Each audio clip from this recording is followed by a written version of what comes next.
All right, here's your video for the midterm review.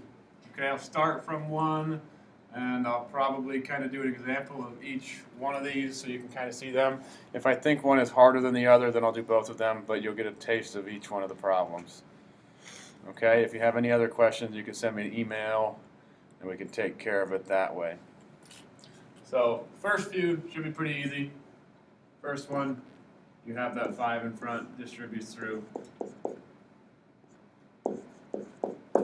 And then you have that 3 in front, distributes through. And then you just add like terms from there. So you move the x's to one side, you put the numbers on the other. So I move the x's to the left to avoid any negative mistakes. So we have 5 minus 3, so that's 2x. Move the 25 over. 2x equals 28. So x is going to be 14. All right, and remember, you can double check your solution by plugging it in. Okay, for B is the one that's a harder one. We looked at that a little bit in class today, but remember, you have these denominators here, those fractions. That kind of makes it a little more difficult. You can do it the hard way or the easy way. Okay, the hard way would be working with fractions, moving the 2/3 over, and then solving from there. The easy way is to find a common denominator, which is 12, and take each piece times 12. Okay, so the first one here, 12 times 1/4, that's going to give you a 3t. 12 times 7, 84. 12 times 2/3, if you need to, you can do it off to the side. So cross cancel, that will turn into a 4, that turns into a 1, so you get an 8t, so minus 8t. Add 8t to both sides. You get 11t equals 84. Divide everything by 11, and you get a pretty ugly fraction. You get 84 over 11. Okay, 84 elevenths is your fraction. For number 2, you have to remember what we're going to do. We're looking for that y, all right? We have a y in both of these, so you can't just divide a piece out. You might want to just take that 4x out, but you can't do that. So you need to do reverse distributive. You have to kind of factor those y's out of there. So y would come out front. We'd have 4x plus 2 equals 3. Now we have a single y in front there, which is good. So we have to divide the 4x plus 2 out. And then we cancel here, and then we'd have y equals that. Okay? So that would be your solution for there. Number 3, you kind of want to take care of that similar to this b right here. How do we get rid of all the fractions in b? We took a time the common denominator. So here, we're looking at the fraction that we have. We have 1,000 in the bottom. So you can take everything times 1,000. Now you don't have to do it this way. This is the easiest in my mind, because then your fractions are gone and you don't have to worry about them. So if I take that 1,000 into everything, we get 1,000 p equals 12,000 minus, and this is where the thousands are going to cancel, minus x. Okay, so then just get x by itself from there. So you can move the 12,000 over, and then multiply everything by a -1. So we'd have 1,000p minus 12,000 equal to -x. Change all your signs. So you have x equals -10,000p plus 12,000. And you can put the x on the left if you want to. It's not super important. You get the same solution. Okay. That off to the side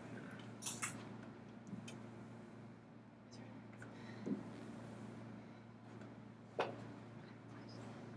For number 4, okay, we're solving inequalities. We need to just solve like x, solve like a normal equation. You should think about it as an equal sign. Remember, the difference here when we have inequalities is that division or multiplication of a negative, okay? If you do that, you have to flip your sign. So first one here, and I'll do one of each of these, just because they're a little different. First one here, just like we did in that first problem, distribute that number in front and solve for x. Okay, so we have that. We move the 14x to the left. We get a negative 11x.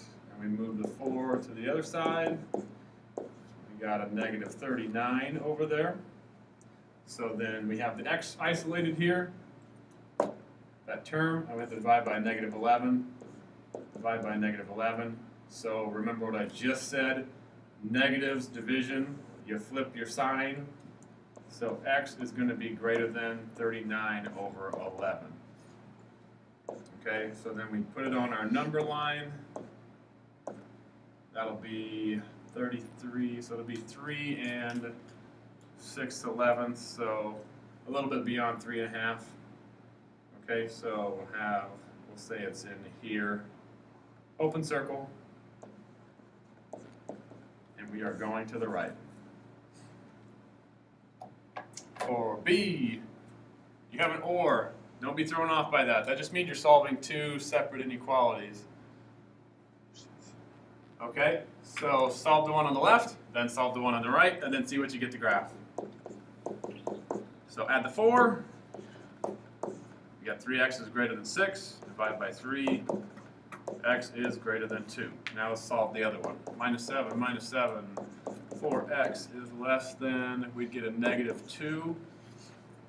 So divide both sides by a 4. X is less than, and reduce that to a negative half. So it's an or, okay?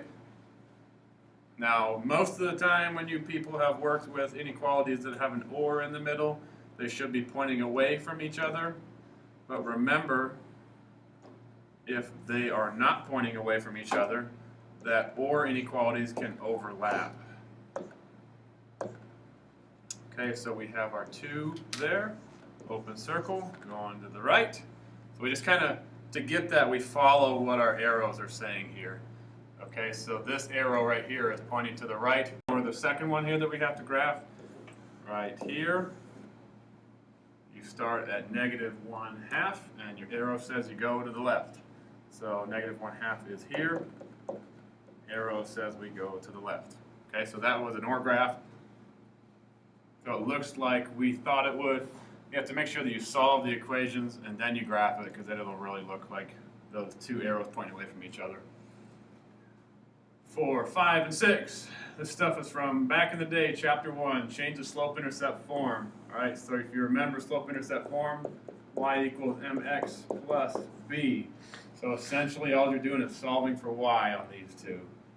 Number 5 looks kind of hard because we have the fractions, okay? But we can take care of that just like we did on number 2.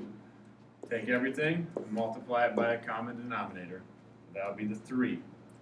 When we multiply that through, that would turn this into 2x plus 4y equals 18. And that's much nicer to work with there.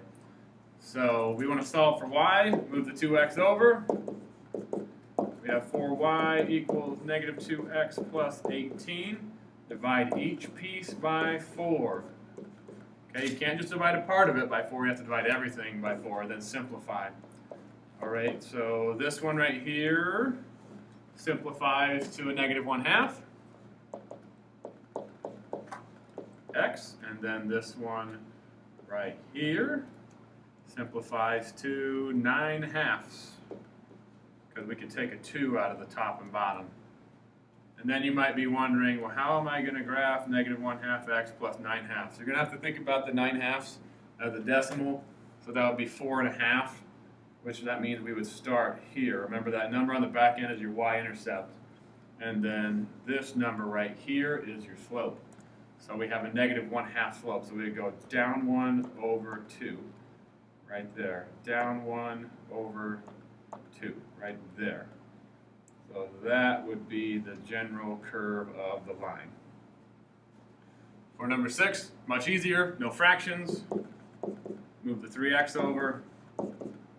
You have 2y equals negative 3x plus 5. Divide everything by 2. And we have this equation. And yes, we got a fraction on the back end again. That's okay. So 5/2, that's 2.5. That's your starting point. So 2.5 right in there. We go down 3 over 2. So down 3 over 2. Right there. Down 3 over 2. And then draw your line. And I missed that one a little bit. Let's see if we can get a better shot. There we go. That would be your line. That's your linear function. Okay, if they're rearranged to y equals mx plus b, much easier to graph that way. For the next page, we have a handful of find the equation of line problems. So some of them are easy, some of them are harder, and the numbers are kind of messed up a little bit because number 9 actually wants you to solve number 10 first, but we can deal with it. So 7, the line that goes through the following points, we need our slope. Slope formula, y2 minus y1 over x2 minus x1. Plug in our x's and y's, so -6 minus 4 over a 2 minus -3. And I use parentheses here because I'm subtracting a negative. You don't have to use parentheses, but I just do it because it helps a little bit. So double negative turns into a positive. We have a -10 over 5, which gives me a slope of -2.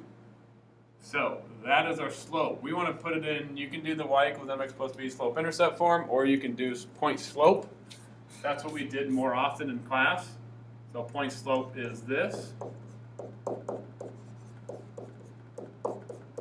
Plug it into point slope and then rearrange your equation. And it doesn't matter which of these points you use, because point slope will end up working out with either point. So we have y minus y1, let's use this one because it's a little bit smaller.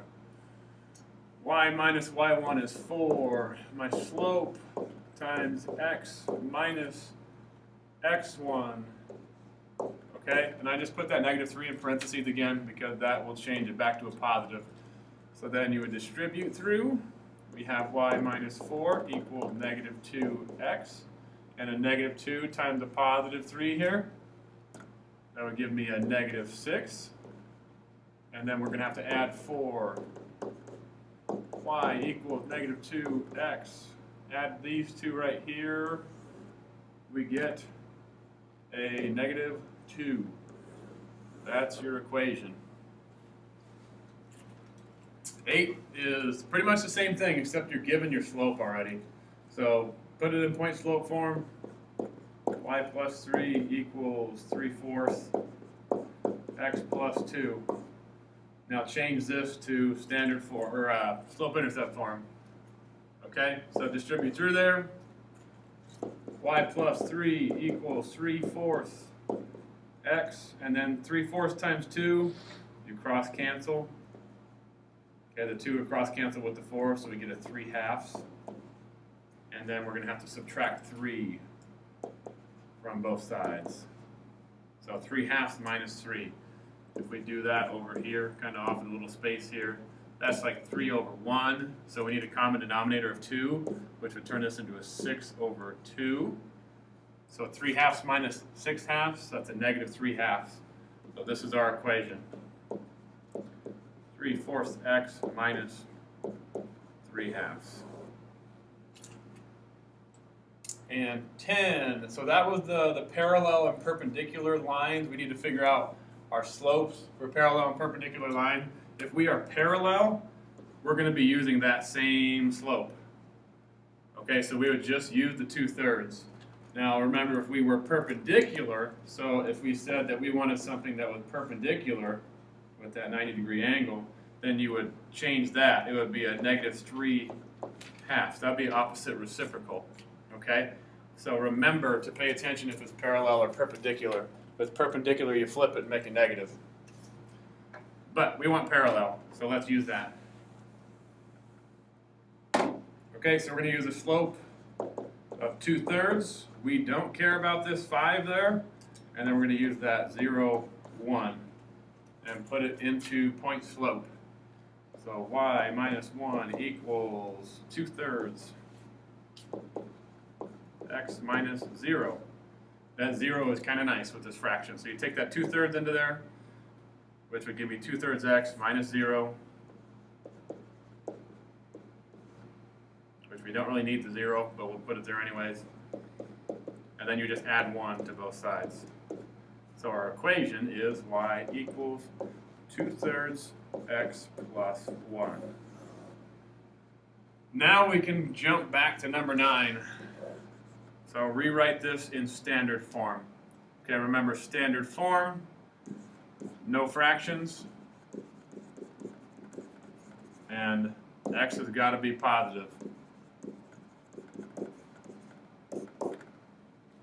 So with that, looking at our equation here,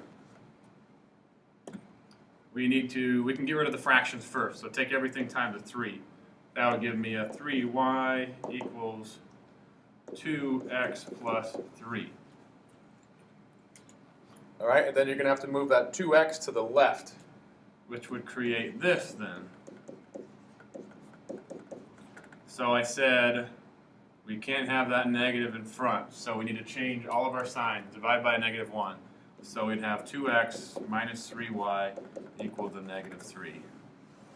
That's your standard form equation. Continuing down here, graph the systems of inequalities. Okay, and I'll probably just do one of these down here. I can take care of both of these. We'll have an A and B.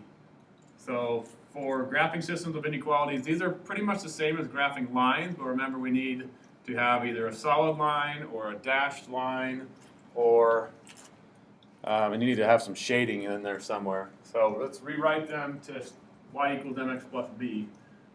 So this one, just move the 4x to the right. We get a -4x plus 1. This one will take a little bit more brain power, so move the x to the right. We get 2y is less than x plus 5, and then we have to divide everything by a 2. So we have y is less than 1/2 x plus 5/2.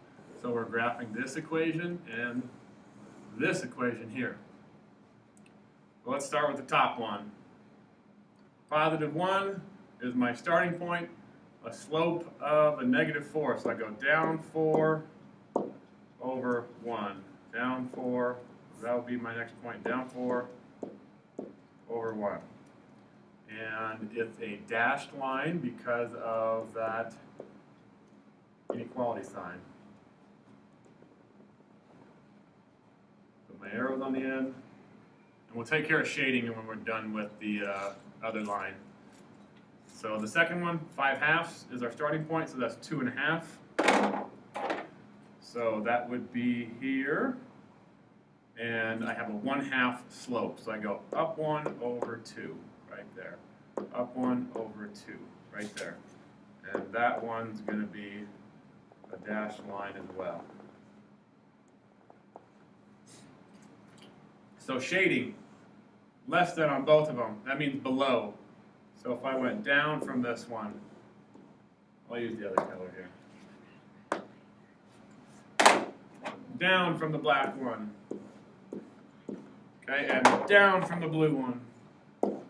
You should see where the overlapping area is. It's right here. Okay, so you would only need that for your solution. For the 11b here, you got an absolute value floating around right here. Remember the brackets, those are absolute value brackets. So absolute value looks like a V. Right, absolute value.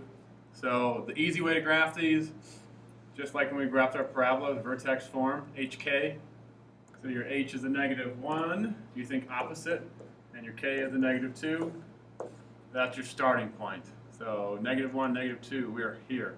And then your number in front of the X, or in front of the brackets, would be like a 1.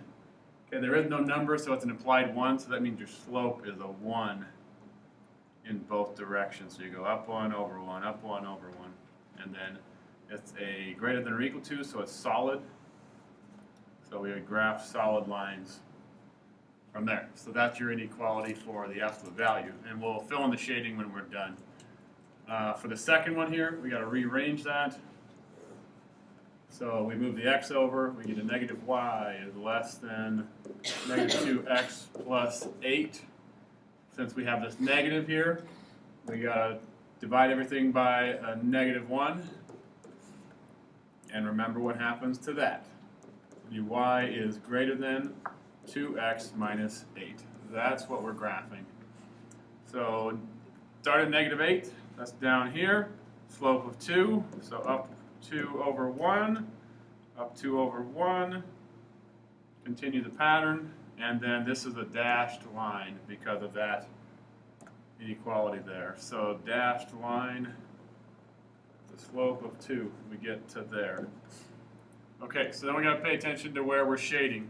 So that's a greater than, so we're going to shade above that line. So greater than will be above that line, and then the absolute value, that's a greater than, so that would be inside there. So you can see the overlapping area is going to be inside your absolute value equation there. So that would be your solution. And you wouldn't necessarily need those floating around. Okay, so we'll do one of these down here at the bottom, solved by graphing. And when we solve these by graphing, really we're looking for an intersection point. So this says solution A, that's a solution to the A, which is this problem. And the other one says solution B, so that's just where you're going to write your intersection point. So we need to rewrite these to y equals mx plus b, because we want to graph them. So move the x over, and then change your sign because we can't have a negative y. 2x minus 9, that's one that we're going to graph. And then the other one, move the x over again. 3y equals negative x plus 8. Divide everything by the 3.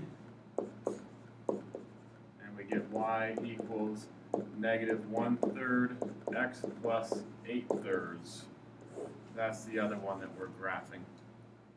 Okay, remember when I did these, I kind of just did a lot of the points, and I tried to figure out where the points were going to intersect.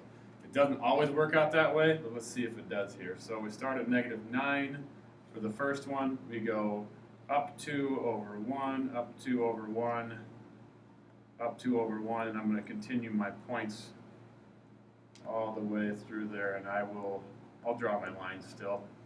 So my line connects the dots.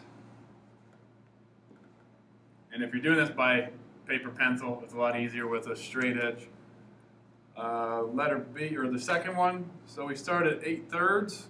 So if we try to figure that out, you can put it in a calculator, or you can just divide it by 3 and see what you get. So we get 2 2/3.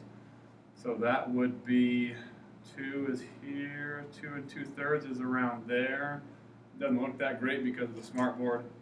So from there I go down 1 over 3, right there. And then I go down 1 over 3, right there. So when you graph your lines together, you should see the point of intersection is right here. Well, that point is 4, 5, 1. So that's what you need to pay attention to when you graph these. You're looking for that point of intersection. Usually it works out to a nice point, or it might be like a 0.5 or something like that, but it's not too bad. So same thing on B here. Rewrite to y equals mx plus b. Draw your lines. Look for their intersection point. On to solving without graphing. So this is just solving with elimination or substitution. So elimination is probably the go-to method, but we want to try to use substitution for one and elimination for one. So it doesn't really matter. It looks like they're both fairly straightforward. So with substitution, we'll take care of that one first. We need to solve for a variable with nothing in front of it. So I would pick that x. So I would rewrite this equation to x equals negative 3y plus 8. That is how we solve for x. And then we take that stuff that we have here, and we're going to substitute it in for the x of the first equation. Okay, so let's do that. So we have 2, plugging that stuff in, minus y. We write out the rest of the equation. And then we would distribute. Negative 6y plus 16 minus y equals 9. We need to solve this here. Oops, that's a 16. Okay, so we have a negative 7y, and then we subtract 16 from both sides. We get another negative 7, so we get y equals 1. So that's part of our answer. Now we need to take this and plug it back into one of the equations, and probably the one that I used to solve for, and that will tell us our x answer. So we have x equals negative 3 times 1 plus 8.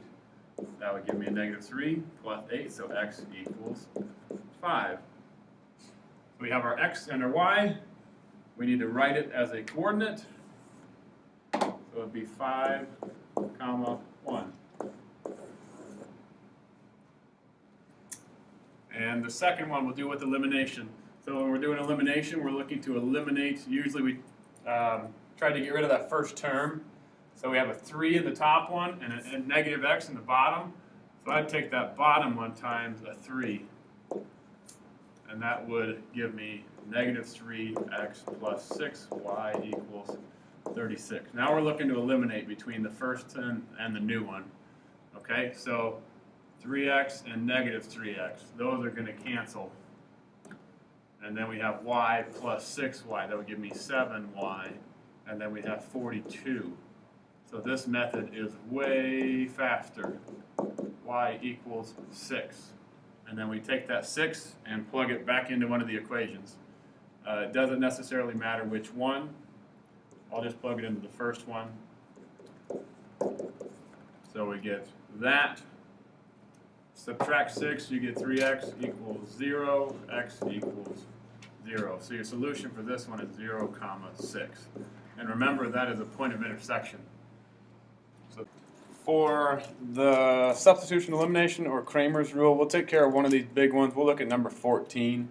I would use elimination. That would be the method of my choice. Some people prefer to use Kramer's rule, which is okay. It just takes up a lot more space than I want to use on here. So I'm going to stick with elimination. So remember, elimination, you have to eliminate between 2 of the big equations twice. So let's eliminate between these first 2 here. And I would take a negative 2 into that first equation in order to eliminate. And I'm just going to do one of these again. You can try the other one for practice. So then the second equation, we rewrite that down here. We have that. So then let's eliminate between there. So those are gone. We have a y, positive y, and then we have a positive 3z and a 10 there.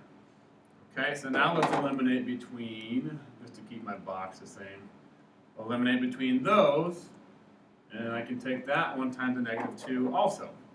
And then I would have the new equation. It'd be negative 4x plus 2y minus 10z equals a negative 8.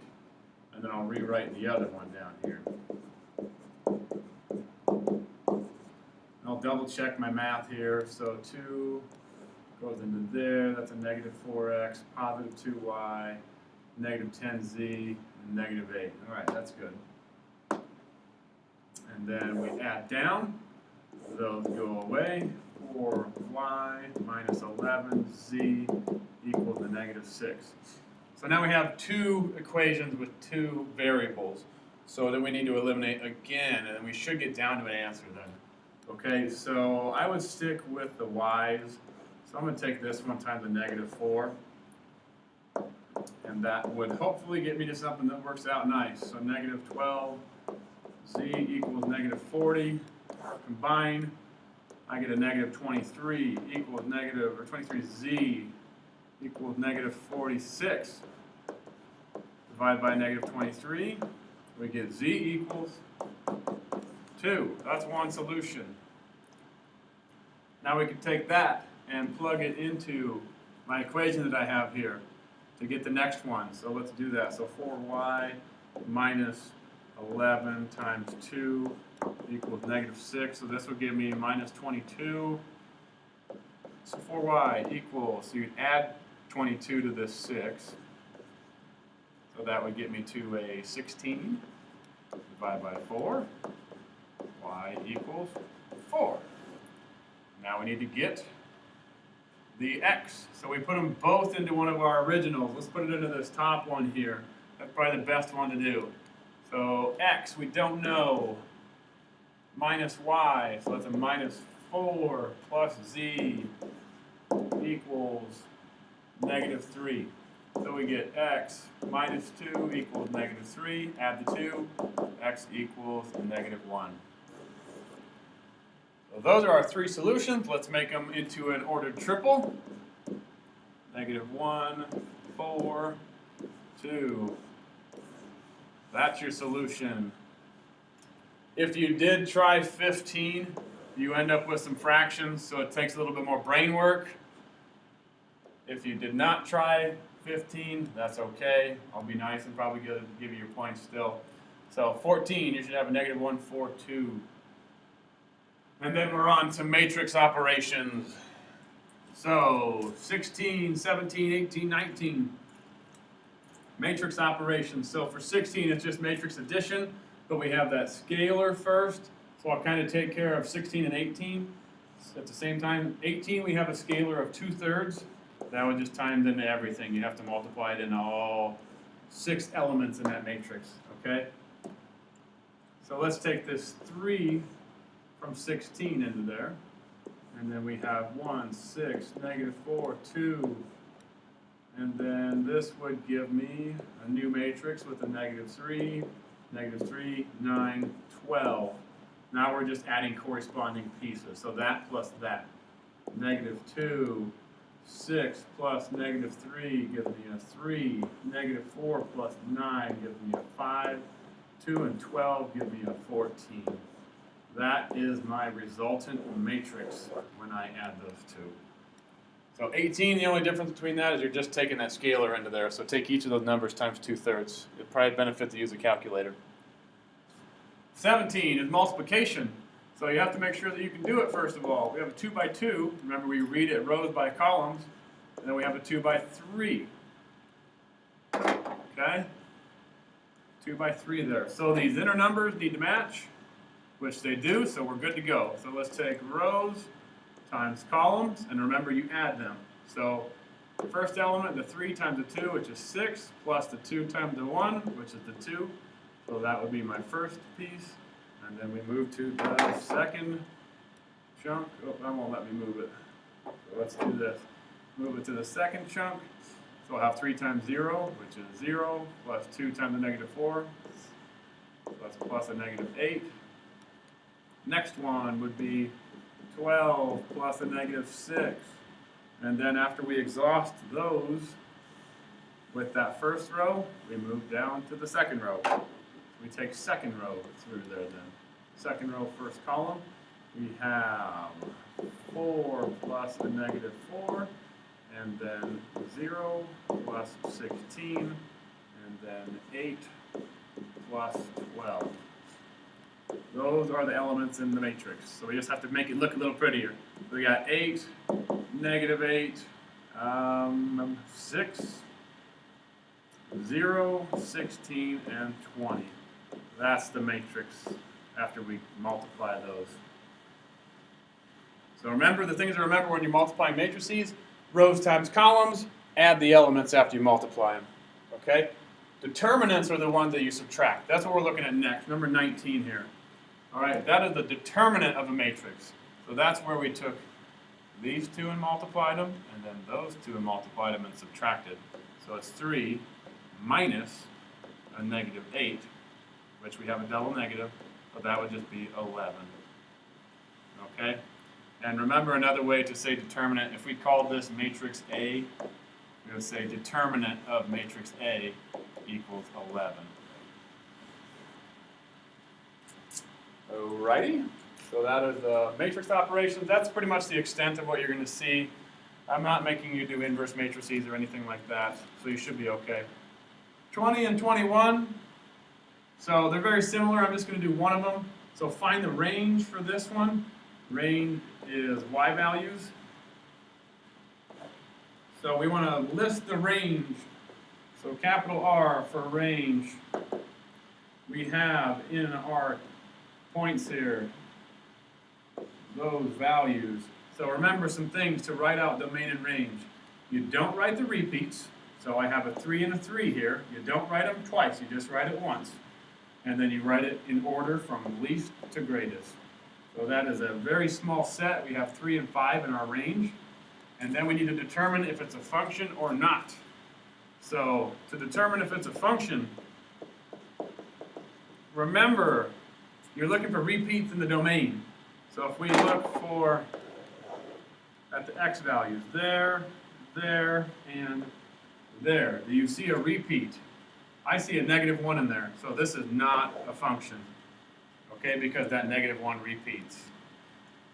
For the other one over here, so we're looking for domain, so that's x values.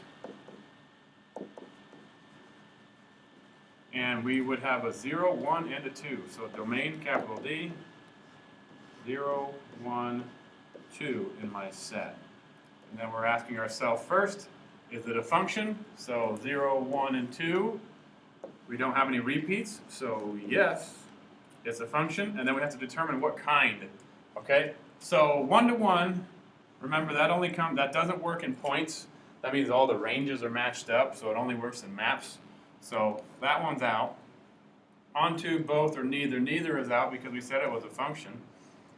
And then it's either onto or both. To determine if it was onto, you have to see if there's any repeats in the range.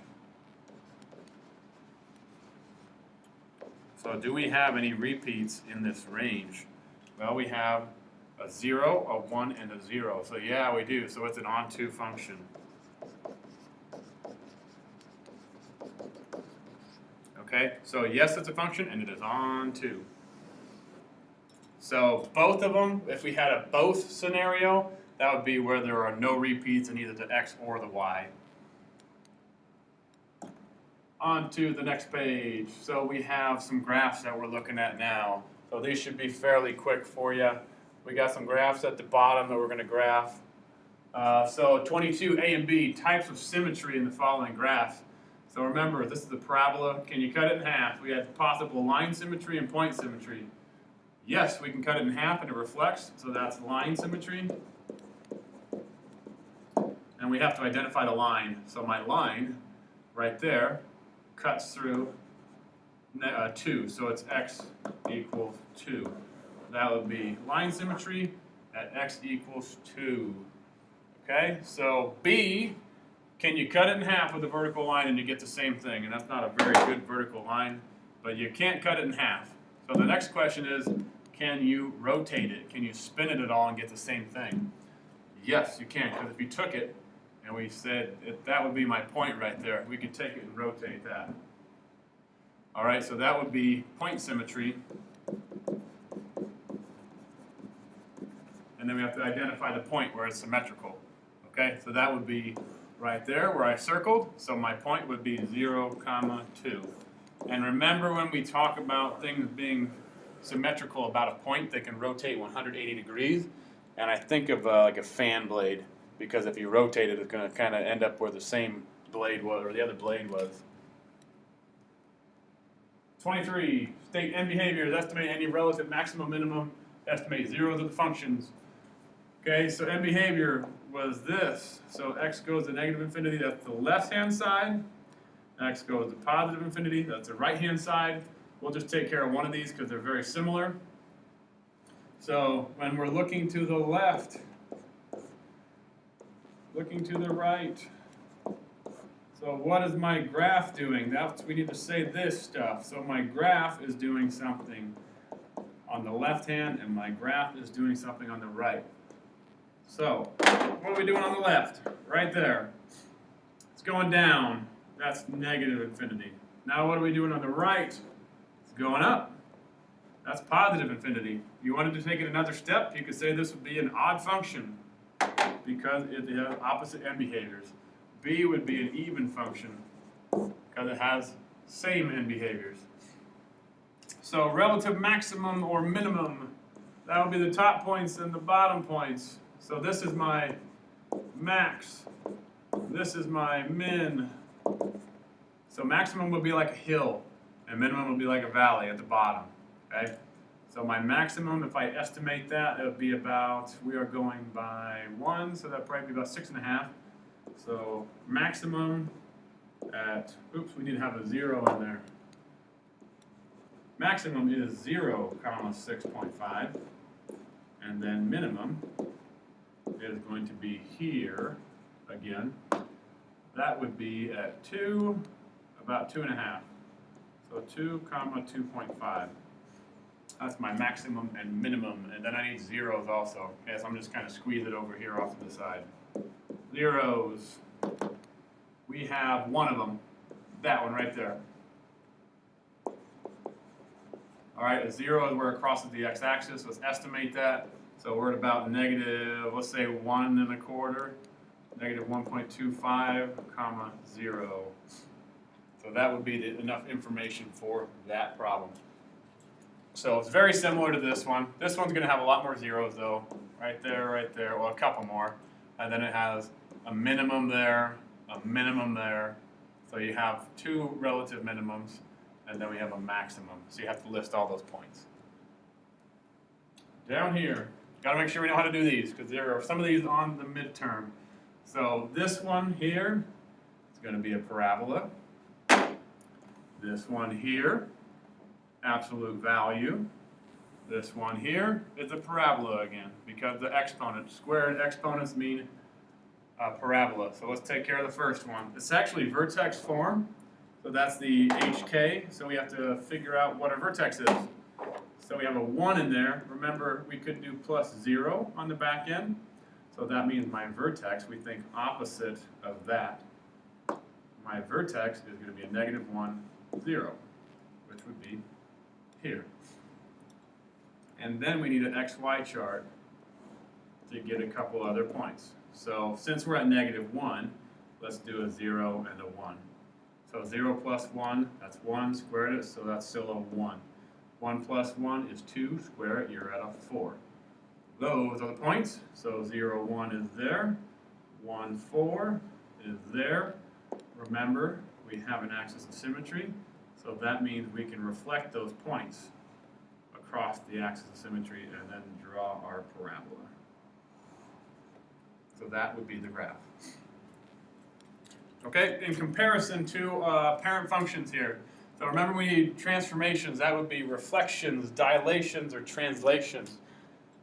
You look at where your vertexes move to. So the parent function would be like that if we had the parabola. Okay, so our new function, or our transformed function, is there. So you have to look and say, what happened here? What transformation is happening? And you could also look here for some kind of a transformation. Since we're normally at 0, 0, now we're at negative 1, 0. That would be a translate left 1 unit. Okay, that's it. There are no other transformations going on.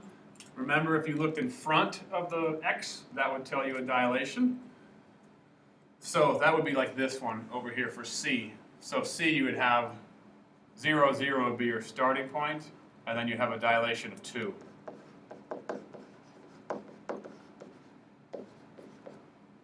So you just have to figure out what the rest of your graph looks like with an XY chart. For B, let's do that one. Okay, so we're here now. That's an absolute value. Okay, so if you don't remember how to graph it, use an XY chart, but it's very similar to the parabolas because you think of the HK stuff. If you thought of our HK form, this would be like this, right? Because there's nothing inside the absolute value bracket, so you can pretend there's a 0 with there. So my vertex of this thing, my absolute value graph, would be a 0, negative 2. Because this is your H, that is your K. So 0, negative 2 is there. And then you look way out in front of the X, right here. If there's something out there, that would tell you your slope. There's nothing out there, so it's an implied 1. Okay, make it look more like a 1. So that means my slope is a 1, and I have to do that in both directions. So I go up 1 over 1 to the right, and then I go up 1 over 1 to the left. Okay, we did one of these earlier on this review guide. We're just doing another one. And explain transformations. Again, parent function starts at 0, 0, and it has a slope of 1. It's a little bit different here, but that number in front would tell me my dilation factor. You don't dilate by 1. That's just normal. So this would have a translate down 2 units. So that is that one. So you could try to do that last one by yourself. It would just be a dilation of 2, so it's going to be a little more narrow than that first one that we did. So piecewise functions, let's try one of these. Identify domain and range, and then we will graph and find maximums and minimums. So for the piecewise function, you have to graph that first, and this tells you, that inequality there tells you what you want to keep, what part of the graph you want to keep. So if I had a -1, that would be a line just here, right? And I want to keep everything to the left of 0. You follow where that arrow is pointing, so left of 0. So 0 is here. I want to keep everything to the left, so I don't need that part on the right. So let's take that off. And then remember, this sign tells me if it's going to be a closed circle or open circle on the end that I cut off. So the next one, 2x, that starts at 0, 0. I go up 2 over 1, up 2 over 1, up 2 over 1. Okay, that would be my general trend for the graph. Now this tells me I want to keep everything between 0 and 3. So 0 is here, okay, 0 is here, 3 is here. So I did my graph good there. I don't need to do anything else. I just need to check my points on the end if I have an open or closed circle. So this left side, since that's on the left, I need an open circle there. And then on the right side, I need a closed circle like it is now. Then for the last one, graph y equals 6. So 6 is up here. And then it says I want to keep everything to the right of 3. So 3 was here again. So we need to cut off everything to the left. Let's cut off that part, and we leave that. Okay? And then it's an open circle, but we had the closed circle on the end of the last one, so that is what we go with. Whatever the closed circle is, that's what you're going with. So that's our piecewise function. Now we need to state domain and range. So domain is left to right, and this is what we did earlier. So we look, kind of scan from left to right. You're looking for any gaps on this graph. We cover every single value. That's always touching something. So that means domain is going to be all real numbers. And then if we look at range, so that would be up and down. We got to scan bottom to top. So let's look from here, and boom, we hit one right there. So we're stuck right there. That line is not going up or down. It's stuck right at -1. And then we go to the next piece, and right there we hit something. And we're going from here to here. So what y values are we covering? We're covering from 0 up to 6. So we have to say that I also have values between 0, or y values between 0 and 6. And the signs for the inequalities come into play with the filled in or open circle. So since I have an open circle down here, that is going to be less than, and since I have a closed circle on top, that's less than or greater to, or less than or equal to. Okay, that's how we do those. Try to take care of the second one here quick. So we're graphing y equals 3, so that would be this. We need everything left of -1, so we go to -1, which is there, and we have an open circle. So that's your first line. And then we want x plus 1, so start at 1, you go up 1 over 1, up 1 over 1, up 1 over 1.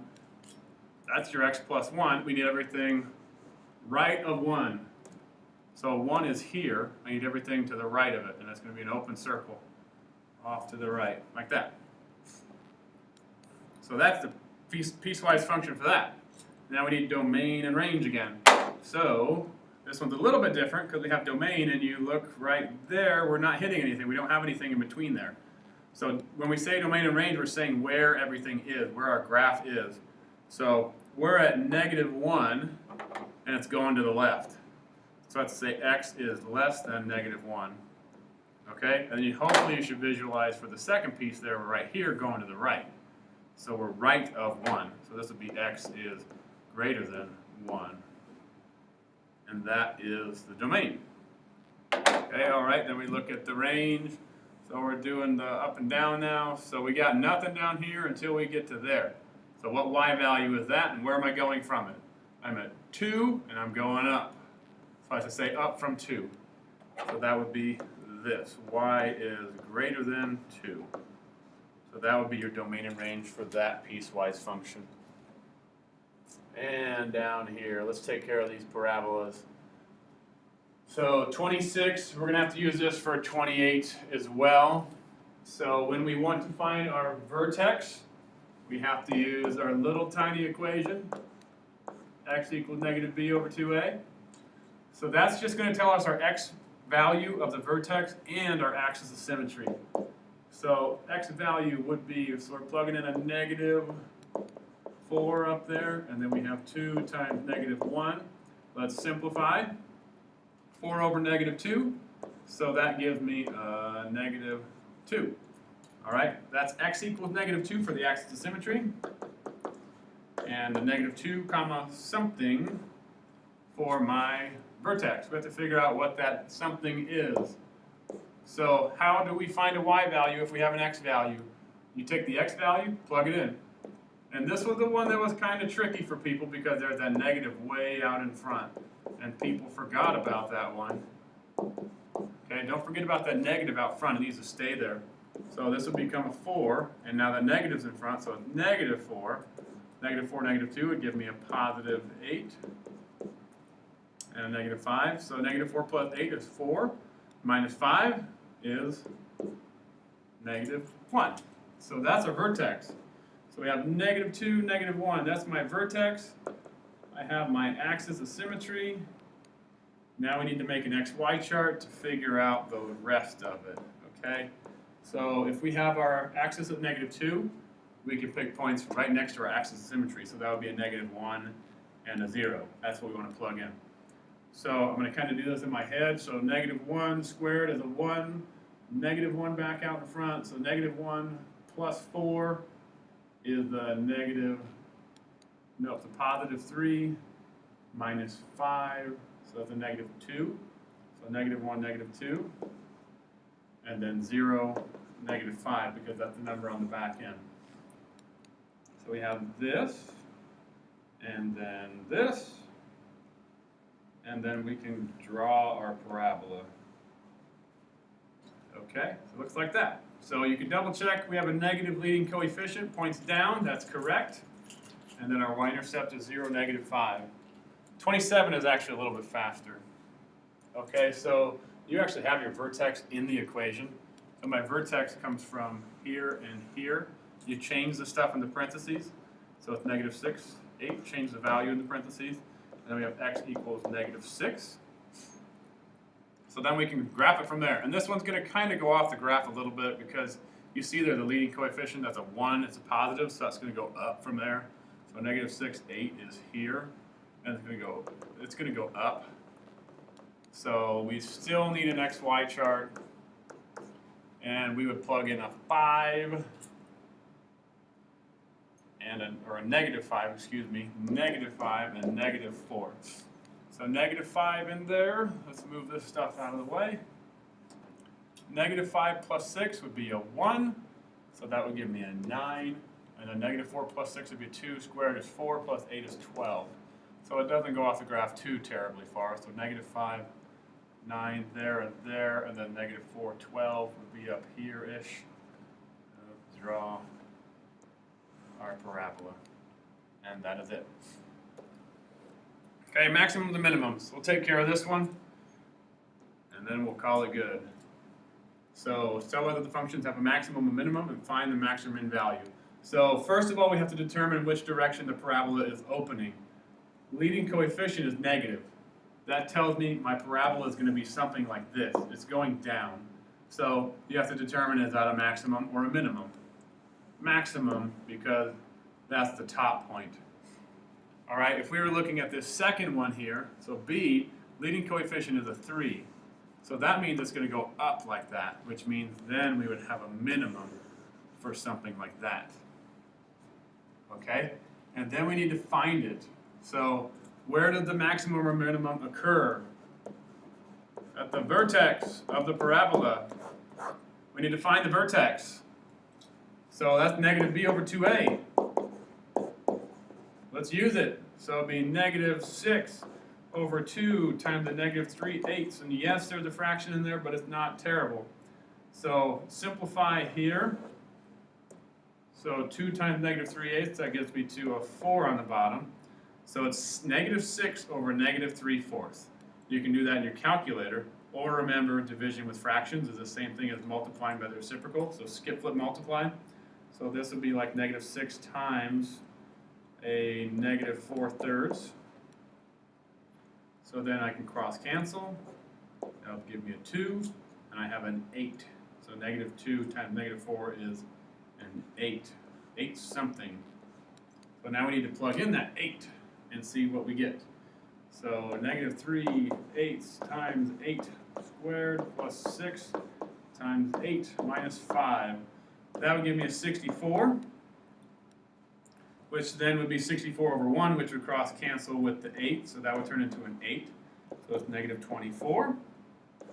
That gets me to a 48. So it's plus 48 minus 5. So this would be a positive 24.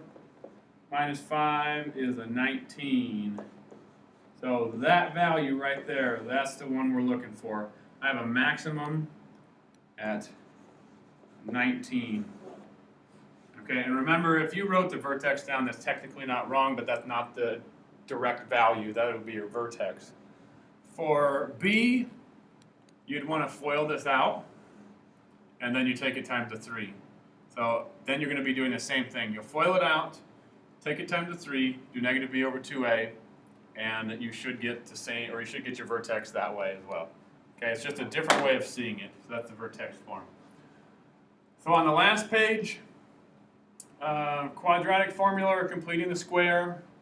You can use the quadratic formula. The quadratic formula is given to you on the test. So that's this, negative b plus or minus square root b squared minus 4ac all over 2a. Okay?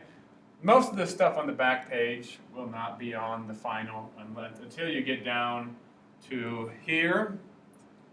Okay, I think I have something like this, one of the Pascal's triangles things on there as bonus. There's another bonus on there, I think it's something with the harder factoring again. And then you actually will be, I don't think you have to graph any of these big ones either. You may have to, but this one, since it's such a massive polynomial, you're going to be getting large numbers. So don't be discouraged when you start getting bigger numbers. Okay? You can practice by trying these factoring ones. Remember, you don't have to do this one because that follows with the cubic stuff over here, which we haven't covered yet. And then you don't have to do that one. Okay? So this is for my 2018 fall class. So you guys, we didn't get that far, so you don't have to do those ones. Okay? Hopefully you followed along. Hopefully the video helps you out, and good luck on the final tomorrow. Or midterm.